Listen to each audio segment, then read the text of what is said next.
베드로전서 3장 8절에서 12절 말씀 우리 다 같이 합독합니다. 시작.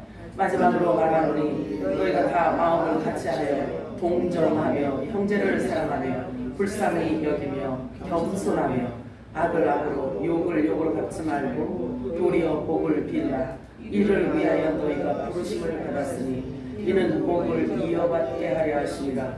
그러므로 생명을 사랑하고 좋은 날 보기를 원하는 자는 혀를 금하여 악한 말을 그치고 그 입술로 거짓을 말하지 말고 악에서 떠나 선을 행하고 화평을 구하며 그것을 따르라. 주의 눈은 의인을 향하시고 그의 귀는 의인의 간구에 기울이시되 주의 얼굴은 악행하는 자들을 대하시느니라 하였느니라. 아멘. 마라나타 세 번 할까요? 마라나타, 마라나타, 마라나타. 아멘. 오늘 읽은 본문 말씀을 가지고 좋은 날 보기를 원하는 자라는 제목으로 함께 은혜를 나눠보도록 하겠습니다. 오늘도 성령이 교회들에게 하시는 음성이 여러분들에게 들려지기를 축복합니다. 아멘. 생명을 사랑하고 좋은 날 보기를 원하는 자란 사람이 흔히 사람들이 말하는 좋은 하루 되세요 라는 이런 날을 말하는 게 아니에요. 영원한 여호와의 절기를 뜻하는 말입니다. 여기 본문 베드로 사도가 말하는 좋은 날이란 이방 교회가 온 지구 땅에 임하는 무서운 하나님의 진노의 날을 피하여 가는 가을 나팔절을 의미하는 말이에요. 우리가 이 말씀을 통해서 알 수 있는 것은요, 좋은 날이 있다는 것은 곧 안 좋은 날도 있다는 말이 되는 거예요. 그러니까 좋은 날을 취하는 자 외에는 안 좋은 날을 취하는 자들도 있다는 이야기잖아요. 자, 이 본문의 좋은 날이 무엇을 뜻하는지 깨닫는 자만이 진지하게 이 말씀을 따라 순종할 수가 있게 될 것입니다. 알아야 이해를 해야 순종하지 않겠어요? 자, 그래서 무엇을 의미한지를 깨닫게 된다면 두렵고 떨리는 마음으로 당연히 이 말씀을 따라서 순종하게 될 것이기 때문이에요. 당연히 생명을 사랑하게 될 것이고 무슨 말을 뜻하는지를 안다면 당연히 생명을 사랑하게 될 것이고 좋은 날을 기대하게 될 것입니다. 좋은 날인 그 날을 향해서 스탠스를 취하게 될 것이고 방향을 정했다면 또한 절대로 뒤돌아보지 않게 될 것입니다. 그죠? 좋은 날을 선택한다면 그치? 지난날 뒤돌아서 지난날이 좋은데 하고 돌아서는 사람은 어리석은 자예요.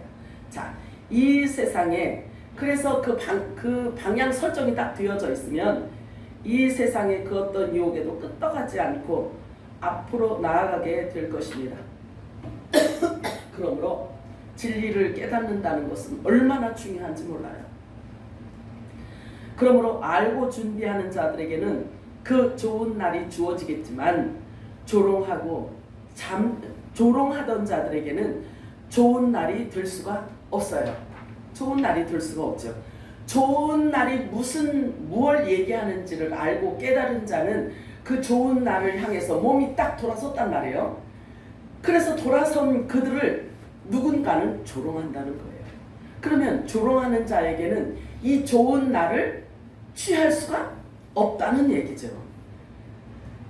도둑같이, 자 보세요. 조롱하던 자들에게는 좋은 날이 될 수가 없는 게 그들에게는 도둑같이 임할 것이기 때문에 그래요.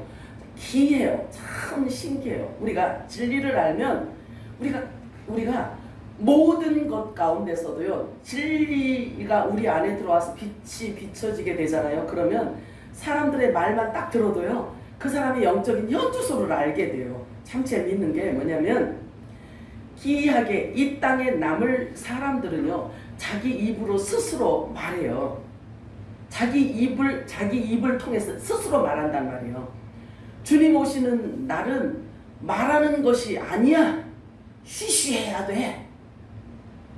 아직 세상과 친구로 살아도 돼.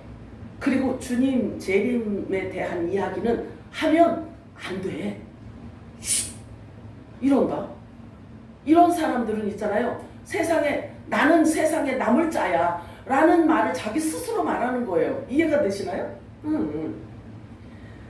자기들에게는 그냥 도둑같이 오신대요. 도둑같이 오신다고 자기들 스스로 말하고 다닌단 말이에요. 그래서 그들에게는요 더 이상 할 말이 없다 바울이 얘기를 한다.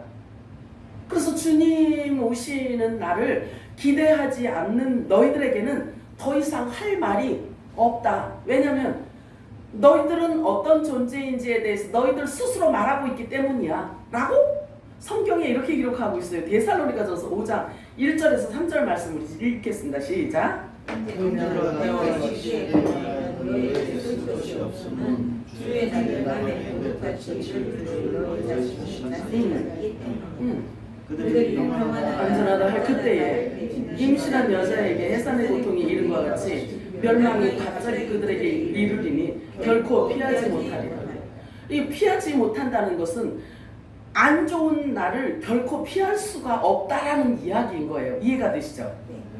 그러므로 오늘 본문에서 말하는 좋은 날이 뭔지, 생명을 사랑한다는 것이 무엇을 뜻하는 말인지 깨닫지 못하면 감각 없이 영적인 깊은 잠에 빠져 있는 거예요. 깊은 잠에 빠져 있는 거예요.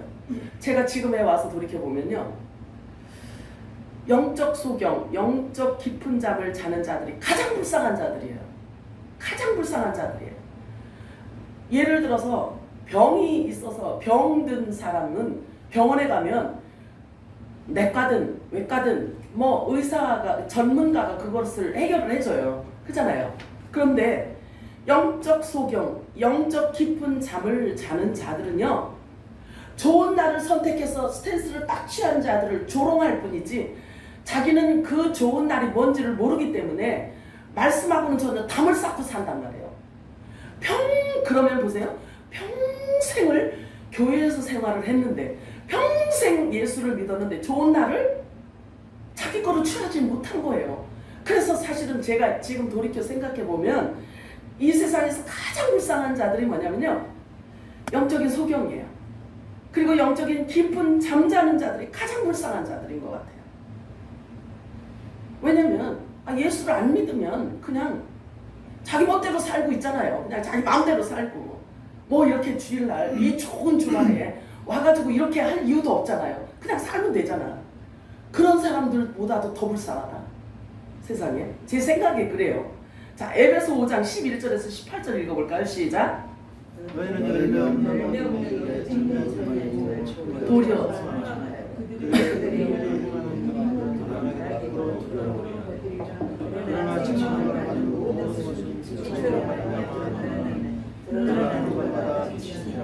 그러므로 이르시기를 잠자는 자여 깨어서 sleeping 자들 가운데서 일어나라. 그리스도께서 너희에게 주시리라 하셨으나 그런 저희가 어떻게 할지를 자세히 주의하여 지혜 없는 자같이 하시고 오직 지혜 있는 자같이 하여 배워야 하라. 때가 악하니라. 그러므로 어리석은 자가 되지 말고 오직 주의 뜻이 무엇인가 이해하라. 술 취하지 말라. 이는 강탕한 것이니 오직 성령으로 충만을 받아라. 네, 제가 거기 부연 설명해놨죠. 술 취하지 말라 그래서 뭐 교회 다니는 사람들이 무슨 맨날 소주 먹고 뭐 이런 거 먹나요? 그래서 그걸 얘기하는 걸까요? 아니에요. 육을 위해서 취하는 것, 육을 향해서 살아가다 보니까 육 때문에 뭔가에 집중하고 있는 것을 말하고 있는 거예요. 그래서 육체를 위해서 자기가 살아가는 그 삶 때문에 영적인 음성을 듣지 못하는, 영적인 양식을 먹지 못하는 것을 말하고 있는 거예요. 그래서 세월을 아끼라. 어떻게 행할지를 주의하여 보라. 어리석은 자가 되지 말라. 오직 주의 뜻이 무엇인지 이해하라 라고 말씀하고 있어요. 너희는 이 세대를 본받지 말라는 뜻인 거죠. 너희는 이 세대를 본받지 말고 오직 마음을 새롭게 함으로 변화를 받으라. 하나님의 선하시고 기뻐하시고 온전하신 뜻이 무엇인지 분별하도록 하라 라고 말씀하셔요. 자, 그런데 주의 깊게 하나님의 뜻이 무엇인지를 분별하려면 막 뒤엎어지고 막 엎어지고 막 거품물도 뒤로 쓰러지고 이래가지고 알아져? 그래갖고는 알 길이 없는 거예요. 하나님의 말씀이 뭐라고 하는지를 정확하게 정신 똑바로 차리고 성령님 의지해서 말씀이 뭐라고 하는지를 듣는 거예요. 믿음은 들으면서 나잖아요. 그죠? 그렇기 때문에 하나님의 진리의 말씀을 바르게 듣고 바르게 알아야 하나님의 뜻을 알 수가 있지. 잠자는 자들에게서 깨어 일어나라. 무엇을 어떻게 행할지를 주위에서 자세히 주위에서 보라는 거예요. 하나님의 말씀을. 그래서 모든 일에 지혜 있는 자가 되어 세월을 아끼라고 말씀하고 있어요. 세월을 아끼라. 그리고 진리의 말씀을 옳게 분별하라. 부끄러울 것이 없는 인정된 자로 너의 몸을 하나님 앞에 드리도록 힘써라 라고 말씀을 하십니다. 너희가 이 시기를 알거니와 자다가 깰 때가 벌써 되었으니 이제 우리 구원이 처음 우리가 믿을 때보다 더 가까워졌다라고 말씀하고 있어요. 이 말씀이 여러분 깨달아지나요? 믿어지나요? 네. 우리가 처음 주님을 믿을 때보다 주님 만날 날이 더 가까워진 건 사실이잖아요. 그렇잖아요. 예수님의 재림이 얘기 안 하더라도 그렇기 때문에 더 정신차려 깨어 있어야 된다는 거지요. 자, 지금이 곧 은혜 받을 때요. 지금이 구원의 날이로다. 구원이 이거로 부활이에요. 이렇게 빠르게 시간이 흘러가고 있어요. 그래서 이렇게 빠르게 흐르는 이 시간을 아무것도 아닌 것처럼 생각하면 안 돼요. 절대 안 됩니다. 이상할 만큼 시간이 빠르다는 것을 우리가 느끼고 있잖아요. 그치? 그러면 참 이상하다. 왜 이렇게 시간이 빠를까? 라고 하면 다니엘서를 보면 알아요. 다니엘서를 보면 뭐라고 설명하고 있냐면, 뭐라고 예언을 해놨냐면, 예수님 재림이 가까우면 시간이 빠르대요. 모든 게 다 빠르다는 거예요. 자, 그러면 보세요. 우리가 주의 깊게 생각을 할 때 이방인의 수가 다 차면, 이방인의 수가 다 찼을 그때에 시간이 빠르게 흐른다고 했어요. 성경은. 그러면 그렇게 되면요, 이방인의 때가 차면, 그러면 문이 닫혀요. 그리고 시간이 멈춘단 말이에요.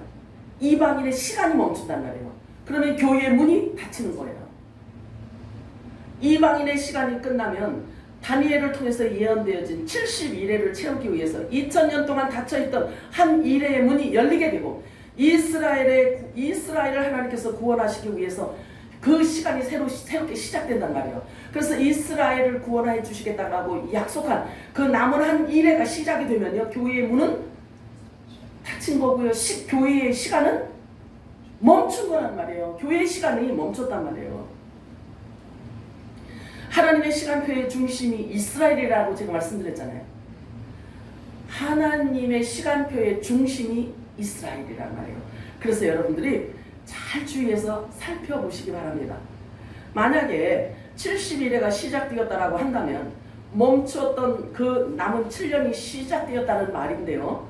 그렇다면 저 이스라엘 야곱의 남은 자들의 추수가 시작되었다는 것인데, 이방 교회의 시간은 이제 끝났다고 봐야 되는 거예요. 그러면 여러분들 지금 이 이야기를 들으면 여러분 안에 속사람이 어떤 반응을 지금 하고 계신가요? 여러분 안에 있는 속사람이 어떤 반응을 하고 있는지, 그게 영적인 여러분의 현주소예요.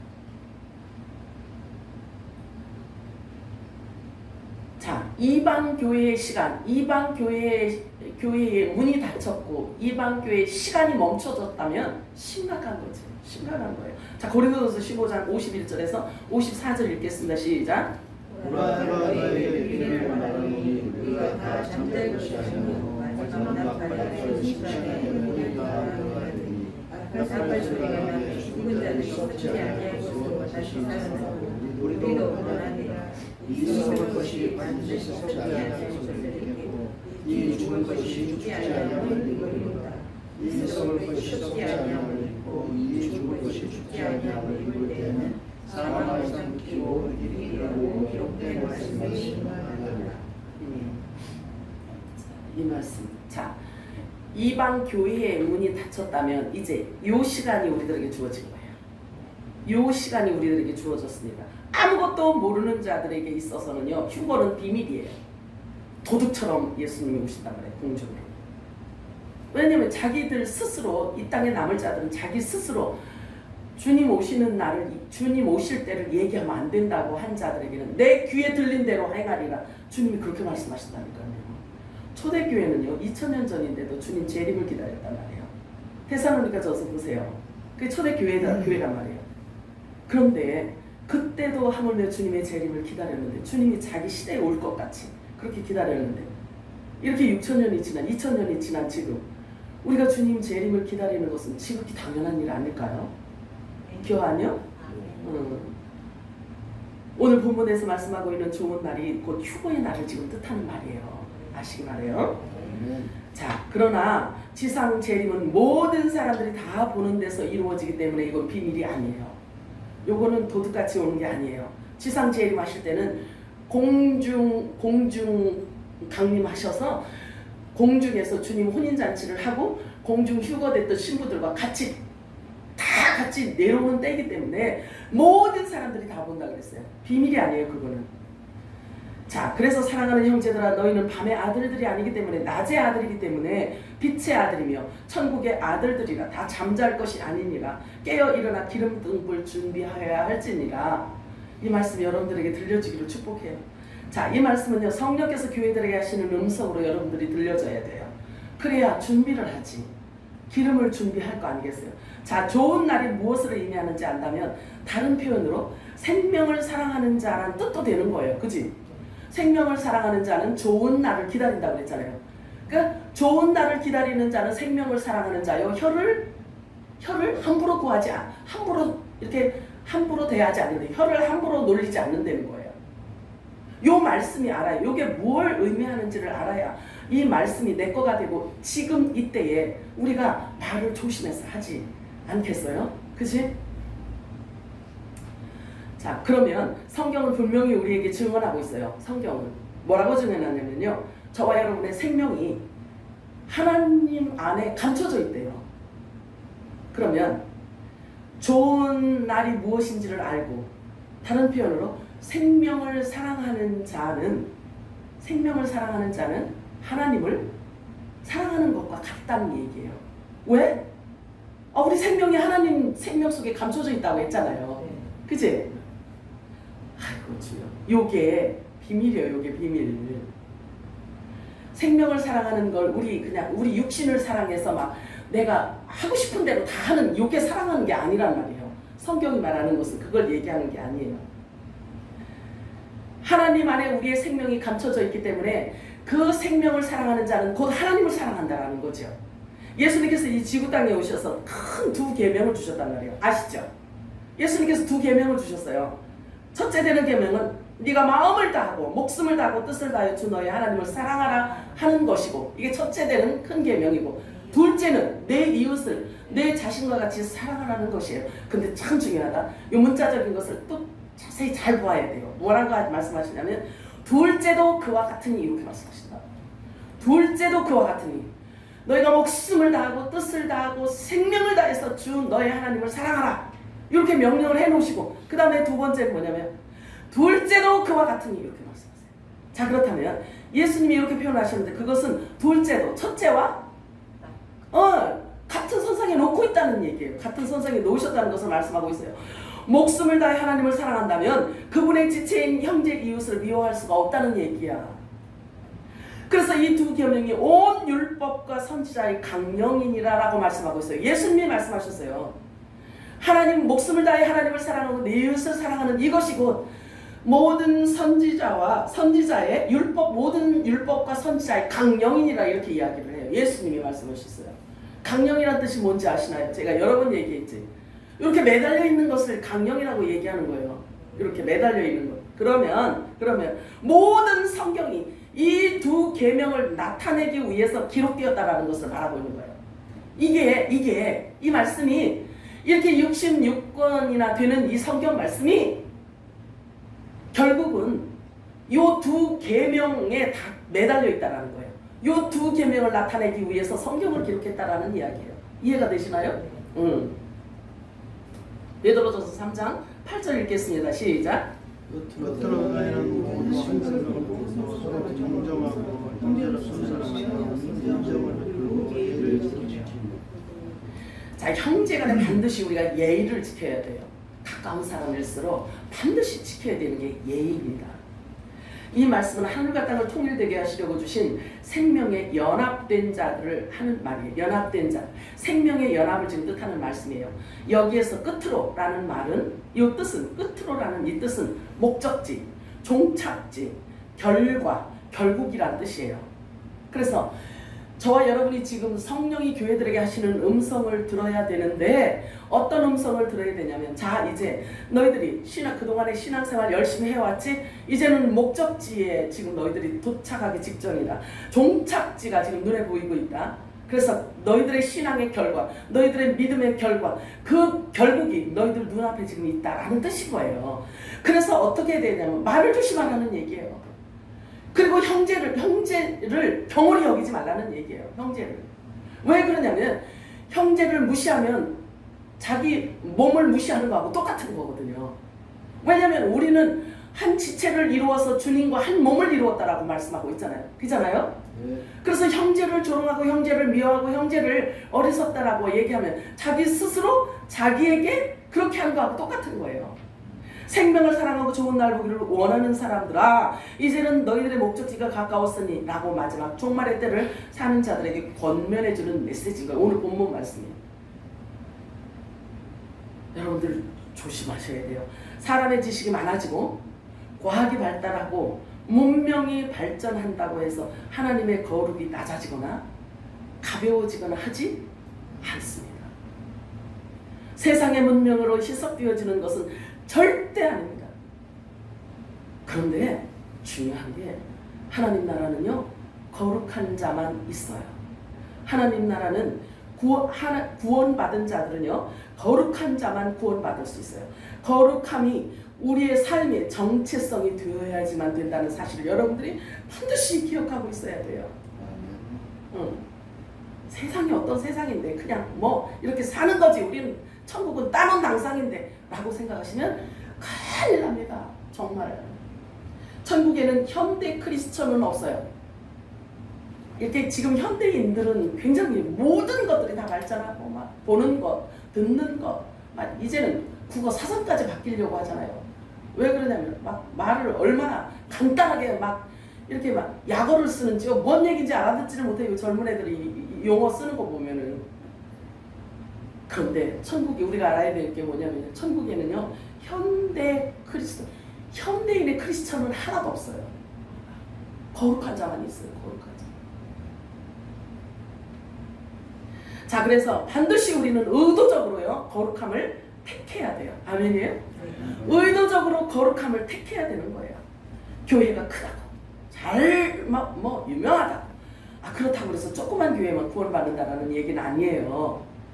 그런데 멋진 사람, 멋진 교회, 막 훌륭한 멋진 사람들이 많이 있는 교회 다닌다고 해서 내가 그냥 거룩함이 없어도 내가 구원받는 걸로 착각을 하면 큰일 난다는 이야기지. 구원은 개인이란 말이에요. 구원은 개인이에요. 그래서 개개인이 거룩을 선택해서 거룩함을 따르지 않으면 구원받을 수가 없단 말이에요. 꼭 아셔야 돼요. 모든 사람과 더불어 화평함을 따르고 거룩함이 없이는 주를 볼 수 없기 때문에, 그렇기 때문에 거룩함을 따라야 되는 거예요. 그래서 구원은 개인의 문제라는 것을 아시기 바라고요. 환난 때는 교회의 보호하심이 없어요. 환난 때는요, 교회의 보호가 없단 말이에요. 환난 때는 구원이 어디로 넘어가냐면 유대인에게로 넘어가기 때문에 그런 거예요. 그건 하나님의 약속이기 때문에 그래요. 자, 그래서 환난 때는 교회의 보호하심이 없습니다. 그러므로 큰 구원을 우습게 생각하면 안 됩니다. 매일 그냥 마음만 먹으면 그냥 샘물교회 가면 되지, 뭐 정해진 교회가 있으니까 그냥 샘물교회 가면 되지, 이렇게 생각하시면 안 돼요. 우리들에게 주어지는 이 한 시간 한 시간이 얼마나 소중한지 몰라요. 그래서 예수님 성경에 말씀한 것처럼 하루가 천년 가고 천년이 하루 같은 그런 삶을 지금 우리가 살아내야 되는 거예요. 우리가 주님 앞에 설 날이 가깝기 때문에 그렇습니다. 마귀는요, 성도들에게 지금 어떤 미혹을 갖고 이렇게 미혹하는지 아세요? 혹시 마귀가 지금 현대 기독교인들에게 미혹을 주는 가장 큰 미혹이 있어요. 그게 무언 것 같아요? 그게 무언 것 같아? 돈. 세상을 바라보는 눈이에요. 세상이 흐르는 그 흐름을 거기에 집중하게 하는 거예요. 왜냐면 사람이 어디에 집중하느냐에 있어서 그게 들어오잖아. 내게 훅 하고 들어오잖아요. 그치? 마귀가 전략이에요. 마귀 전략. 이 마지막 때 교회에 그것을 이렇게 가지고 들어온단 말이에요. 그것을 가지고 들어와서 아직은 주님 오실 때가 아직은 아니니까, 아직 뭐 옛날부터 그렇게 주님 온다고 얘기했잖아. 그러니까 아직 세상을 바라봐도 돼 라는 것이 이게 가장 큰 미혹이란 말이에요. 여러분들 여기에 넘어가시면 안 돼요. 넘어갈 거요? 아니요. 자, 그래요.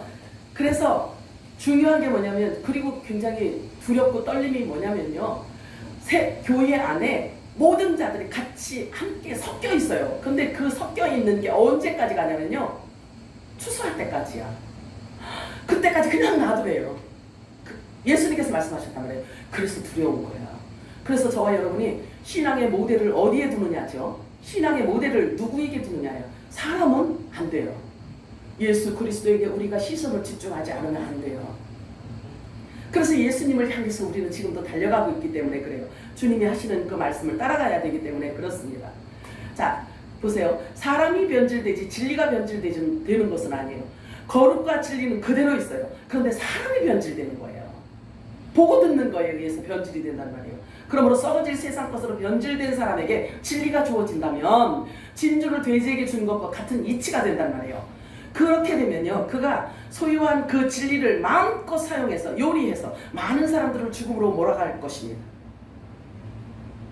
그래서 우리는 사람 따라가면 안 돼요. 사람 말에 우리가 현혹이 되면은 안 되는 거예요. 그래서 추수 때까지 가만 놔둬라. 그래서 교회 안에요, 교회 안에 사람을 보고, 그러니까 교회에서 상처받으면 안 돼. 왜 그러냐면요, 내가 걔 때문에 예수 믿는 게 아니잖아. 기억 아니요? 내가 죄 때문에 예수 믿고 내가 죄가 나를 구원해 주는 거 아니잖아요. 그래서 우리가 어디에 초점을 두고 어디에 집중하느냐가 그렇게 중요하다니까. 그래서 교회를 찾아서 왔는데 맨날 이상한 철학 얘기만 하고 종교 철학 얘기하고 무슨 막 간증만 얘기하고 세상 돌아가는 얘기만 하고 막 이런 얘기만 하면 이게 영적인 양식이 아니란 말이에요. 내 몸을 부활시킬 수 있는 그 영적 양식을 먹어야 된단 말이에요. 내 말이 길이요 진리요 생명이라고 했고 내 말이 부활이라고 하셨는데 예수님의 그 말씀을 주지 않으면 뭐 갖고 우리가 구원을 받고 뭐 갖고 우리가 부활을 할 수가 있냐 이거지요. 교환이요? 그래서 우리가 말씀을 듣는 기준도 그렇게 세워놔야 되는 거예요. 기준. 자, 그렇기 때문에 열심히, 자, 소경이 소경을 인도하면 둘 다 구덩이에 빠지게 된다. 그런데 끝까지 놔둬라. 예수님이 그렇게 말씀하셔요. 그러니까 분별은 우리가 해야 되는 거예요. 교환이요? 예수님이 이렇게 말씀을 해도 너네들이 분별하는 방법을 우리들에게 기준을 가르쳐 주셨잖아요. 그치? 네. 그 사람의 열매를 보면 그가 어느 나무에 속해 있는지를 알아라. 이렇게 말씀해요. 예수님께서 말씀을 다 해놓으셨기 때문에 그 말씀이 우리 안에 임하면 빛이 임한 거란 말이에요. 그래서 우리 안에 하늘의 빛이 임하게 되면 바라보는 것을 정확하게 빛으로 비춰볼 수가 있기 때문에 우리가 미혹에 넘어가지 않을 수가 있는 거예요. 자, 그래서 소경이 소경을 인도하면 둘 다 구덩이에 빠지게 되는데 왜 이런 비참한 일이 일어날 수 있냐면요, 진리의 말씀을 사랑하지 않기 때문에 그런 거예요. 진리의 말씀을. 우리가 영적으로 배가 고프고 영적으로 곤고하다는 것은 우리가 먹어야 되는 영적인 양식을 못 먹기 때문에 그런 거란 말이에요. 교환이요? 네. 아닌가요? 자, 그래서 왜 그런 일들이 왜 그러냐면요, 왜 교회를 다니면서도 소경인 거를 알아보지 못하고 자기도 소경이니까 다른 사람을 못 알아보는 거예요. 눈이 감겨져 있기 때문에 못 알아보는 거예요. 근데 왜 이러한 비극이 일어나냐면요, 자기가 원하는 대로 신앙생활을 해서 그런 거예요. 자기 느낌대로, 자기 혼의 느낌대로 신앙생활을 하기 때문에 그런 거란 말이에요. 믿음은 들음에서 나서 그 말씀을 듣고 그 말씀의 뿌리가 딱 박혀져 있는 믿음이어야 흔들리지 않는단 말이에요. 그렇잖아요. 그런데 자기가 원하는 대로 신앙생활하고 자기 생각을 중심으로 해서 신앙생활을 하기 때문에 화를 당하게 되는 거예요. 나하고 안 맞아. 저 교회의 메시지는 나하고 안 맞아. 저기 가면 맨날 말씀만 얘기. 듣기 싫어. 그러면 말씀 안 들으면 뭘로 믿음을 우리가 키워갈 건데? 하나님을 모르는 거예요. 말씀을 모르면 하나님을 모르는 거예요. 말씀을 모르면 예수 믿는 게 아니란 말이에요. 그냥 종교 생활하는 거란 말이에요. 그래서 작년보다 올해가 우리가 달라져야 되는 게 뭐냐면 말씀을 알아야 되는 거예요. 진리를 깨닫는 거예요. 그래서 진리를 깨달아서 하나님을 더 많이 알아가야 되는 것이 이게 정상이란 말이에요. 아는 것으로 끝나지 않아요. 바울은 또 뭐라고 권면하는 줄 아세요? 그 말씀에 하나님 말씀에 깊이와 넓이와 높이와 길이를 알아가라 이렇게 말씀한단 말이에요. 이거 덮어놓고 어떻게 하나님을 알 수가 있는데, 에? 사람이 그냥 울고 웃기는 그 간증 얘기 들어가지고 어떻게 믿음이 자랄 수가 있냔 말이에요. 환경이 달라지면 다 호로록 날아갈 건데, 저와 여러분의 속 사람을 살리는 것은 말씀밖에 없어요. 아멘이요? 네. 반드시 알아야 돼요. 여러분들 반드시 알아야 돼요. 자, 요한복음 3장 18절에서 21절 시작.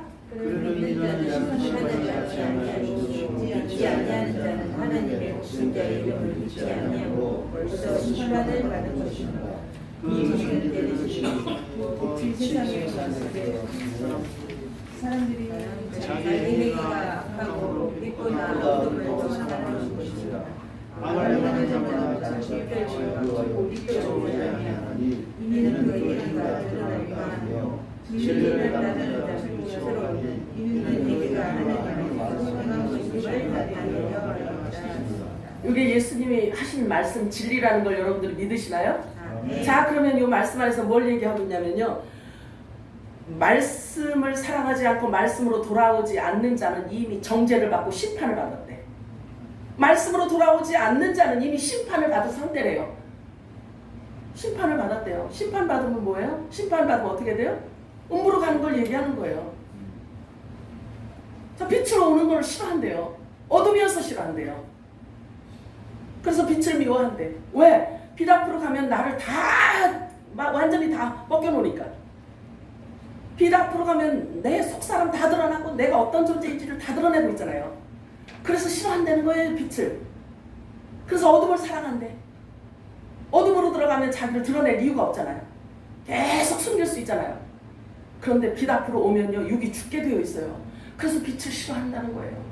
자, 이 지구 땅에 80억 인구가 있단 말이에요. 하나님께서는 당신의 아들들을 가려내는 것이 매우 쉽대요. 주님께서 말씀하셔요. 왜 그러냐면 진리를 보내면 알 거기 때문에 그래요. 그래서 하나님의 아들들을 이렇게 축출해내는 일이 하나님께는요 쉬운 일이라고 말씀하셔요. 진리의 빛을 딱 보내놓으면 반응이 일어날 거 아니겠어요, 그치?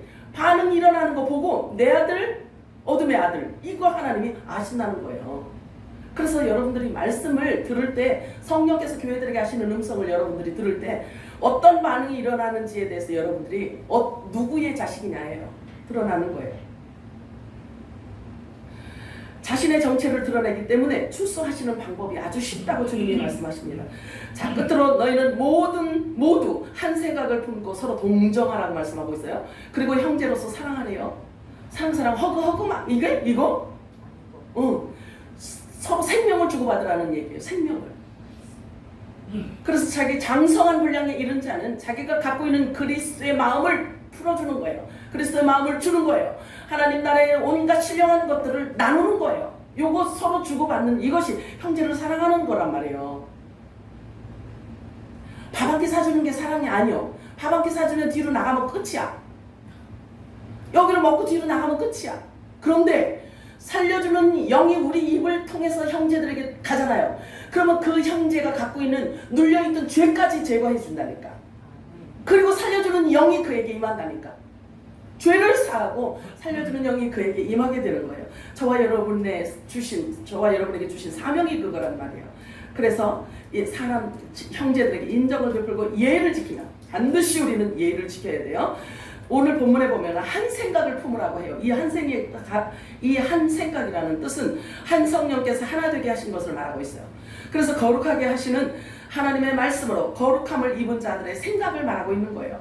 그래서 그들의 품은 생각은 사람의 생각이 아니기 때문에 하나님의 뜻으로 하나 된 것을 말하고 있는 것입니다. 서로 동정하라고 말씀하고 있어요. 서로 동정하래요. 형제들끼리 서로 동정하래요. 아이고 불쌍해서 얻지 않고 쌀이 없어서 얻지 않고, 이게 동정이 아니에요. 뭐라고 얘기하냐면 치유하라는 거예요. 상대가 지금 겪고 있는 그 믿음의 분량이 작은 것을 볼 때 믿음 분량이 작기 때문에 이 사람이 지금 힘들어하고 이 형제가 힘들어하고 있구나. 그러면 치유하라는 거예요. 나도 그렇게 신앙이 그 믿음이 그렇게 작을 때가 있을 때 곧 치유하라는 거예요. 그 경험을 내 거로 삼으라는 거예요. 그래서 그를 품고 위에서 기도하는 거지. 너는 왜 맨날 그 모양이야? 너는 왜 맨날 그 모양이가 아니라 내가 이 자리에 서 있는 이유는 하나님께서 나를 이 자리에 세워놓으신 이유는 너를 품으라고 하나님께서 나를 이곳에 세워놨구나 라고 생각하라는 거예요. 그게 동정하라, 치유하라는 뜻인 거예요. 서로 동정하고 또 형제를 사랑하며 자, 이 생각을 품게 되면요 다툴 일이 없잖아요. 그치? 요런 마음, 요 말씀을 지금 오늘 본문 말씀만 저와 여러분에게 육신이 된다면 다툴 이유가 없어요. 분열이 일어날 이유가 없어요. 당을 지어서 소란을 피우가 없어요. 자기 유익만 추구하며 악한 것을 생각할 이유가 없단 말이에요. 요 말씀만 육신이 된다면. 그래서 형제에게 겸손하라, 무례히 행하지 않는 것을 말하고 있어요. 겸손하라는, 여기서 겸손하라는 뜻은 형제들에게 무례히 행하지 말라는 거예요. 무례한 행동은요 2가지 이유가 있습니다. 하나는 자신이 너무 열등하기 때문에 상대를 깎아내려야 자신이 컴플렉스를 숨길 수 있다고 착각하기 때문에 나타나는 현상일 수가 있어요. 다른 하나는 그 사람의 본성이기 때문에 그가 어떤 나무인지에 따라서 나타나는 열매이기 때문에 절대로 변하지 않는 거예요. 사람 고쳐 쓰는 게 아니라고 그랬잖아요. 기억 아니요? 지난주에 제가 말씀드렸잖아요. 그치? 사람 고쳐 쓰는 게 아니래요. 하나님의 진리의 말씀이 와서 그 사람을 본성을 드러나게 하고요, 본질을 드러나게 하고 정체성을 깨닫게 하는 것은 진리의 말씀밖에 없어요. 그래서 내가 생명나무의 가지로구나 라고 생각을 하면 하나님의 말씀이 들어와서 나를 그렇게 변화시키는 거죠. 그래서 더 이상 사람 때문에 상처받을 이유가 없단 말이에요. 말씀이 우리 안에 풍성하면 상처받을 이유가 없어. 다툴 이유가 없어. 자존심 상할 이유가 없어. 오히려 자존감만 높아져. 내가 누구인지를 알기 때문에. 자, 베드로전서 3장 9절 읽겠습니다. 시작. 악을 악으로 또는 욕을 욕으로 갚지 말고 도리어 복을 빌라. 이를 위하여 너희가 부르심을 받은 것을 알거니.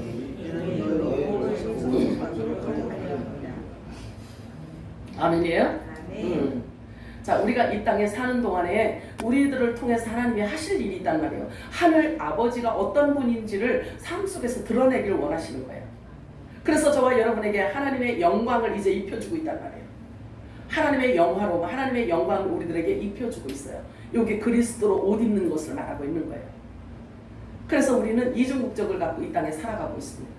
그래서 우리가 본래 영원히 존재해야 할 저 천국에 대한 하나님의 지식, 신령 세계에 대한 그 지식을 풍성히 받아서 우리 삶을 통해서 우리가 누리는 거예요. 누려야지만 되는 거예요. 그래서 하나님의 나라가 우리 안에 임하면 환경과 관계없이 의와 희락과 평강이 임한다고 말씀하셨잖아요. 자, 여기에서 말하는 복이죠. 자, 부르심을 받은 것을 아노니 이는 너희로 복을 상속받도록 하려 함이라. 이 복이라는 하나님의 나라를 말하고 있는 거예요. 이 말의 뜻은 너희는 처음부터 이 땅에 속한 자들이 아니기 때문에 세상 사람들이 너희들을 미워할 거다. 그냥 미워한대요. 그냥 교회 다닌다는 것도 하나만으로 미워한대요. 왜냐면 자기네들과 소속되어져 있지 않기 때문에 그런 거예요. 하긴 너 소속돼 있지 않아도 치고받고 엄청 싸워. 그치? 그런데 괜시리 미워요. 우리하고 관계없는데도 미워한다는 거예요.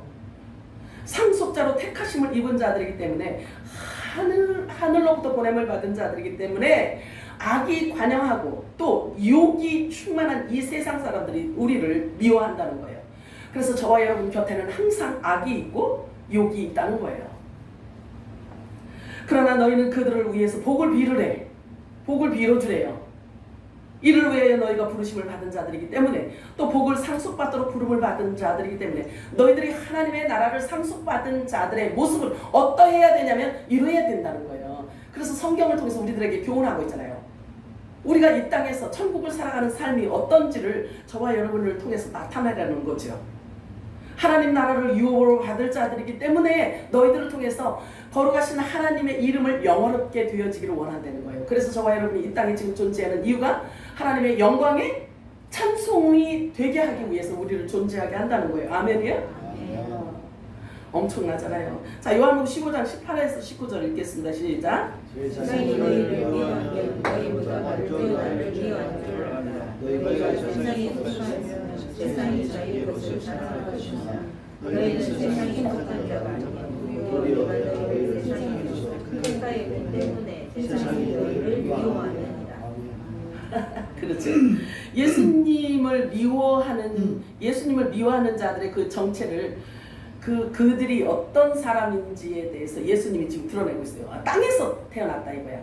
네. 너희들은 땅에서 태어났고 땅에서 사는 존재들이고 너희들은 땅의 사람이야. 그렇기 때문에 나는 하늘로부터 왔다. 그렇기 때문에 너희들이 나를 싫어하고 미워한다라고 말하고 있어요. 근데 또 중요해요. 예수님께서 무슨 말씀을 하셨냐면 세상의 일들을 이미 악하다고 증언을 해놨대요. 예수님이.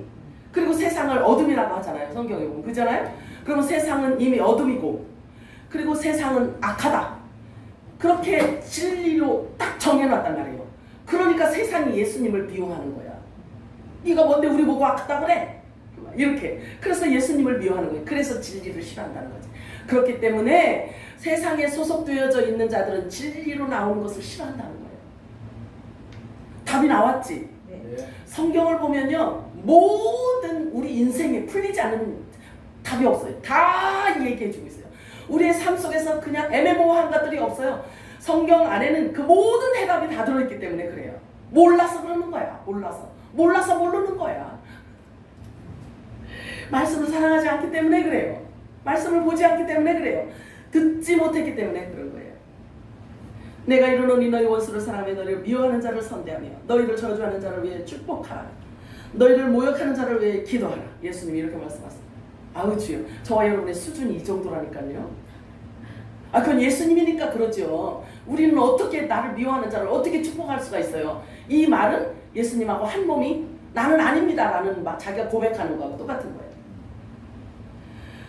자, 그래서 또한 영원한 복음을 가진 자들을 대하는 태도에 대해서 예수님은 다음과 같이 말씀하고 있어요. 마태복음 10장 12절에서 15절 읽겠습니다. 시작. 또 집에 들어가면서 평안하기를 원하라. 그 집이 이에 평안하면 너희 평안하게 할 것이요 만약 그렇지 않으면 그 평안이 너희에게 올 것이니라. 누구든지 너희를 영접하지 아니하고 너희 말을 듣지도 아니하거든 그 집이나 성에서 나가 너희 말의 먼지를 털어버리라. 내가 진실로 너희에게 이르노니 하나님의 소송과 억울한 것보다 더 크게 실시되리라. 굉장히 중요한 말씀인데요. 보세요. 여기 이제 막 지금 남의 집 복음 들고 남의 집 막 들어갈 수 있어 없어 지금? 없잖아요. 그럼 이 말씀 우리하고 전혀 관계가 없네. 그렇게 보이잖아요. 문자적인 것으로만 본다면. 그죠? 네. 자, 그러면 저와 여러분을 하나님의 집이라고 했어요. 그지? 저와 여러분은 하나님의 집이래. 그러면 하나님의 집도 있지만 귀신의 집도 있어 없어? 있어요. 그거 얘기하시는 거. 그 말씀하시는 거예요. 영원한 복음을 전하잖아요. 그럼 반응을 딱 보면 아는 거예요. 누가 들어가 있는 집인지 표시나는 거예요. 그런데 복음을 전해야 되는 거예요. 영원한 복음을 전해야 되는 거예요. 상대가 듣든 안 듣든 상관없이 해야 된대.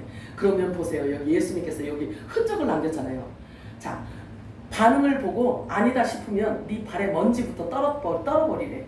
네 발에 묻어있는 먼지를 털어버리래. 그러면 그 먼지를 보고 하나님께서 여기 영원한 복음이 왔다가 간 곳이구나. 하나님이 그렇게 체크를 하신대. 그래서 그의 최후가 어떠냐면요. 소돔과 고모라보다 더 무서운 불심판을 받게 된다는 거예요. 발에 먼지를 떨어버리라는 그 말이 뭔지를 이제 아시겠죠? 네. 복음을 이 사람이 분명히 듣긴 들었구나라는 것을 하나님이 그 체크하신다는 거예요. 하나님 앞에서 숨을 자가 어디 있겠어요? 하나님 앞에서 드러나지 않을 것이 없단 말이에요. 이제 다 드러난단 말이에요. 저와 여러분이 이제는 언어를 정말 조심해야 돼요. 언어를 조심해야 돼요. 그래서 마지막 때 심판하시는 분이 있다고 그랬잖아요. 예수님이 입에서 한 그 모든 말이 모든 사람을 심판한다고 말씀하고 있어요. 베드로전서 3장 10절 11절 시작. 그러므로 생명을 사랑하고 좋은 날을 부르는 사람은 자기들로부터 지키며 자기가 입술로 어떠한 교훈을 동원하지 않으라. 아래서 나서 선을 합평을 모여 그것을 주고하라. 아멘이에요? 자신의 혀를 악으로부터 지키라고 말씀하고 있어요. 지키래요. 자기 입술로 어떠한 교활도 말하지 않게 하래요. 요거는 내 의지로 할 수 있어요, 없어요? 있잖아요. 이 말씀이 그렇게 하라고 하니까 순종하는 거예요. 악에서 떠나라고 하십니다. 선을 행하라. 화평을 구하라. 그 화평을 추구하라. 모두 말과 지금 관련되어 있는 거잖아요. 심지어 예수님께서는 다음과 같이 말씀하셨어요. 마태복음 15장 11절 시작. 입으로 들어가는 것이 사람을 더럽게 하는 것이 아니라 입에서 나오는 그것이 사람을 더럽게 하는 것입니다. 우리는 반대로 생각하고 입으로 들어가는 것 입으로 들어가고 뒤로 나오는 그것이 더러운 줄로 생각하고 있잖아요. 그치? 그래서 막 그것만 생각하고 있잖아요. 근데 사람의 입에서 나오는 말이 상대를 더럽힌대요. 이게 진리라는 말이에요. 자, 마태복음 15장 18절 시작. 입에서 나오는 것들은 마음에서 나오나니 이것이야말로 사람을 더럽게 하느니라. 아니요 주여. 자, 이게 진리입니다. 자, 이 말씀은 자신의 입에서 나와서 남에게 해를 끼치는 것이 아니라 먼저 자신을 먼저 더럽힌 뒤에 남을 더럽혀요. 기억 아니요? 그 안에 있잖아, 더러운 게. 그 안에 있기 때문에 자기가 먼저 더러워진 다음에 다른 사람을 더럽힌다는 거예요. 자, 남에게 오물을 던지려면 자기가 손으로 잡아야 돼, 안 잡아야 돼? 그렇지. 그러니까 오물은 자기 손에 먼저 있잖아. 그 얘기예요. 그 얘기. 남에게 해를 끼치려고 하는데 자신이 먼저 해를 받은 후에야 비로소 자기를 통해서 그게 나간단 말이에요. 결론적으로 남을 조롱하고 비웃는 사람은요, 자기 자신이 자기 스스로 조롱받고 비난을 받은 뒤에 여기서 나가는 거예요. 그걸 얘기하고 있는 거예요. 진리란 말이에요. 이게. 예수님은 이렇게 가르치고 있어요. 마태복음 7장 12절 시작. 그러므로 무엇이든 남의 일을 대접하고자 하는 대로 너희도 남을 대접하라. 그것이 옳고 성실한 자입니다. 그렇죠. 여러분들이 하나님의 말씀을 통해서 진리를 알아가는 만큼 여러분들은 자유하셔요. 그만큼 자유하지만 또 그만큼 속사람이 강건해지기 때문에 속사람이 행하는 그 거룩함을 따라서 살 수가 있게 되는 거예요. 빌립보서 2장 2절에서 5절 읽겠습니다. 시작. 마음을 같이하여 같은 사랑을 가지고 쓸쓸하여 마음으로 아무에게든지 다툼이나 허영을 하지 말고 오직 겸손한 마음으로 각각 자기보다 남을 낫게 여기고 각각 자기 일을 돌보고 또한 각각 자기 사랑의 일을 돌보아 나의 기쁨을 충만하게 하여 이 마음을 통하라. 그리스도 예수의 마음이지. 저와 여러분이 마땅히 그리스도의 마음을 가져야 한다는 것은 우리가 그리스도의 몸이기 때문에 그리스도와 하나이기 때문에 저와 여러분이 그리스도의 마음을 가져야 되는 거예요. 아멘이죠. 예수님은 창조의 하나님이세요. 그런데 얼마큼 겸손해지셨는지 다음과 같이 설명하고 있어요. 빌립보서 2장 6절에서 8절 시작. 그는 근본 하나님의 본체시나 하나님과 원동력을 주셨고 소유지 아니하시고 오히려 자기를 비워 종의 형체를 가지사 사람을 찾으셨고 사람의 모양으로 나타나사 자기를 찾으시고 죽기까지 도전하시고 곧 십자가에 죽으셨습니다. 아멘. 여러분들이 집에서 성경책을 자주 많이 읽으실 줄로 알아요. 그런데 주일날 교회 와서 이렇게 제가 프린트해서 드린 이 말씀을 읽을 때는 말씀 안으로 여러분들이 쏙 들어가야 돼요. 그래 그 말씀이 여러분들에게 씌워진단 말이에요. 그거 보고 그리스도로 옷 입는다고 하는 거예요. 그거 보고 육을 벗는 그리스도의 할례를 받는다고 하는 거예요. 말씀이 저와 여러분을 확 점령할 수 있도록 말씀 안으로 여러분들이 들어가야 되는 거예요. 자, 빌립보서 2장 13절 14절 읽어볼까요? 시작. 너희가 전하시는 하나님이시니 자기의 기쁘신 뜻을 위하여 너에게 소원을 주고 행하게 하시니 모든 일을 원망과 신뢰와 없이 하라. 아멘이에요? 자, 이제는 내가 사는 것이 아니요 내 안에 그리스도께서 사시는 것이라 고백하시기 바래요. 그런 고백이 자연스럽게 나와야 돼요. 그러므로 하나님의 뜻이 내 생각이고 내 생각이 곧 하나님의 생각으로 하나가 되어지기를 축복합니다. 베드로전서 3장 12절 시작. 주는 너희를 향하시고 그에게는 그들의 길을 열어주시나 주의 얼굴은 악을 행하는 자를 대적하시니라. 하나님은 우리 의인들에게 귀를 기울이고 계신다고 해요. 그래서 하나님께서 의인이 하나님께서는 지금도 의인이 구하는 것이나 생각하는 것에 더욱 넘치도록 하신다는 약속을 주셨어요, 우리에게. 자, 그러면 의인이라는 것은 거룩을 따르는 자들을 얘기해요. 영적으로 거듭난 자들을 얘기하는 거예요. 즉 예수님과 한 몸을 이룬 자들을 얘기해요. 그러면 그들이 구하는 것이나 생각하는 것에 하나님께서 더욱 넘치도록 하여 주신다는 거예요. 하나님께서 말씀하시길 그래 내 귀에 들린 대로 내가 행하리라 이렇게 말씀하신다.